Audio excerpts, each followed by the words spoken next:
Type in the responses, add-ons, formula, preview, and send all. It'll ask you to verify, and they'll be on their way.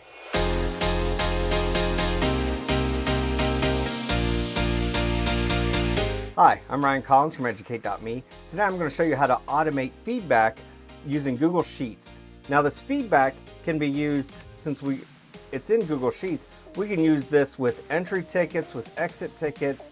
For any information we collect into a Google Sheet, we can use this technique to send feedback to the students with it. Now I did a whole video on creating entry tickets with Google Slides and Google Forms, link below in the description. We're going to use that entry ticket spreadsheet as our example to send out feedback. So when you're using a Google form to collect information, all the information shows up under responses, and there is a link to the Google Sheet. Now if the Google Sheet doesn't exist, it's going to ask you to create one. My sheet already exists, so I'm just going to jump right to the sheet. I have multiple days here. Here's the 25th, the 26th, the 27th, 28th, on days that the students have done their entry tickets. And I want to provide feedback on one of these days. Now the beauty of this technique is we don't have to always supply feedback. I know we want to supply as much feedback as possible, but time gets in the way and sometimes we cannot give feedback as much as we would like. This will allow you to create the feedback for those days that you have time and or the question you really want to give them feedback. With our spreadsheet, we need to create a column for our responses. Now usually with a Google form, you don't want to mess with the spreadsheet, but if you're adding columns, you're usually on the safe side. And I'm saying usually a lot because usually it doesn't cause an issue, but sometimes it does.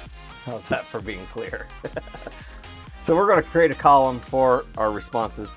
We're going to call it responses.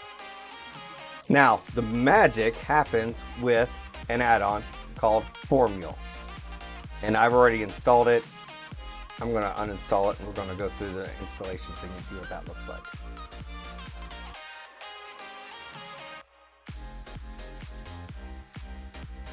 We need the Formula email add-on. So we're going to get add-ons. And sometimes we're lucky and it shows right up here, one of the first ones, but it doesn't. So, and there she is, Formula. There's a little plus spreadsheet looking thingy. That's a technical term. Let's click that and then say install. Yes. Now it's going to ask it wants some permissions. And the permissions are a doozy. So make sure you trust this.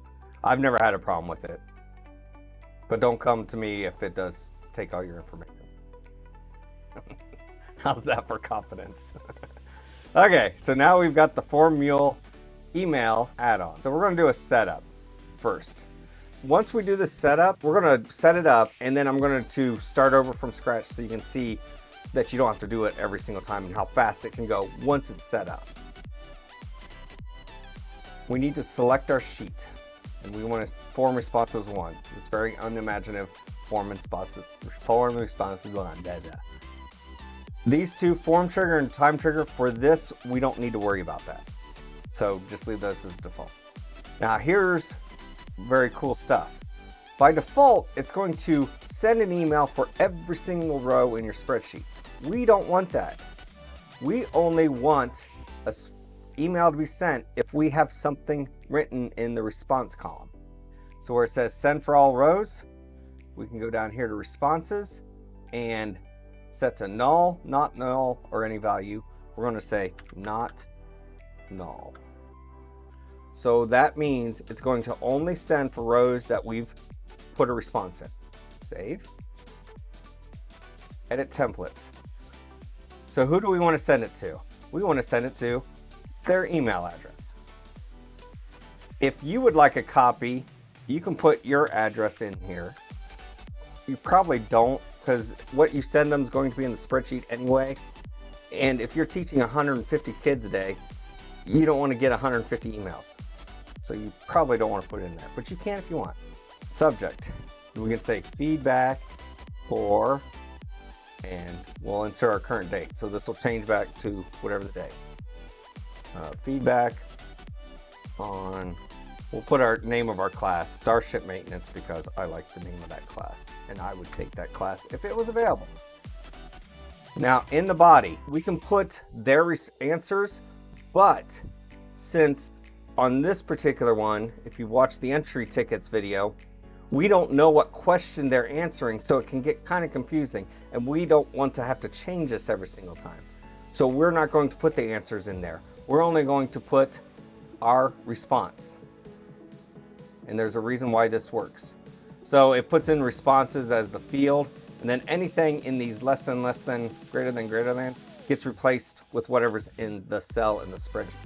So we're going to get rid of that label because we don't need it. So whatever we type in that cell is going to be put in responses.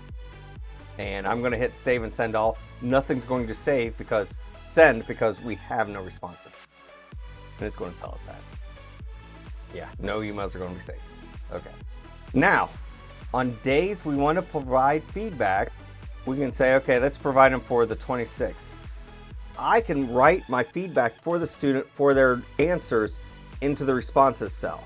Wow, I really like what you did here.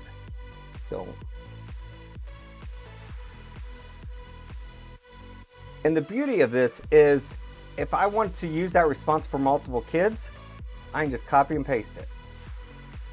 Now this third student, I'm going to say, having trouble with this, please let me know.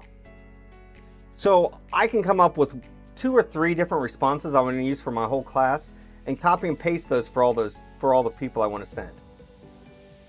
So now that I have my responses for the 6th, and this is a very small class because there's only 3 people in it. Once I have the responses in there, I go to Formula, Preview, and Send All because we've already set everything up. And it'll show you what's going to be sent. And it put in today's date. And I can hit Send Now. And it sends them all out. Now, if I go and rerun that again, it's going to say there are no responses to send because, or it's just going to have an issue. Let's try that again. There's none to send because there are no responses where there's not something over here. This is what tells the add-on, hey, I've already sent something. I can ignore that from now on. So the next day, let's go back to that. The next day, you open up the responses. I go through and I want to put my responses down here for the 28th. And I can copy and use the same one for all of them. I can copy and paste and then change. Well, you probably want to do please see me after class. And then when I'm done with my feedback for those, so you can see how quick it can go because you only have to write a few pieces of feedback, and you can copy and paste it. Formula email, because we closed it, we have to open it up again. And it's going to go through this whole thing, but that's just because it's all there. We don't have to change anything. But the first time you open it, it wants us to do that. Now it's going to preview those 3 emails that we do have a response for. Hit send now, and it's going to send them. Now, if you're doing this, I hope your responses are a little more in depth than mine, and you can include answers to their questions if you want. You just have to put the question in the email so they know what you're talking about. Also, when you are working in one of these cells, and you can, underneath the formula bar, you can drag to make that bigger. So I'm in this cell. Now, if I hit return, it's going to go to the next cell. So how do I put a return in there? Control return will add lines. I'm just holding down control and I'm hitting return. Mac, it might be command return. You can also, while you're in here, no, you can't use formatting like you would think because it's going to send it out as an email. If you really want to get fancy, you can use HTML, but yeah, don't do that unless you really, really want to.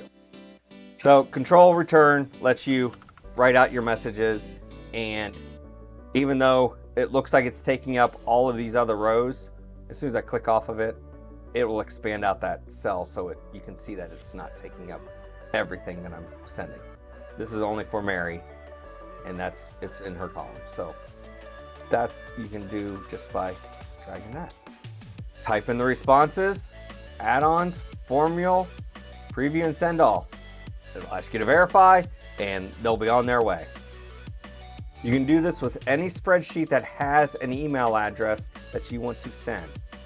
So if you are collecting quiz scores somewhere else and you have them in a spreadsheet to evaluate the data, as long as you have their email addresses, you can send out emails to them. Hope this video was useful to you. Be sure to like this video and check out my site at educate.me. Stay classy.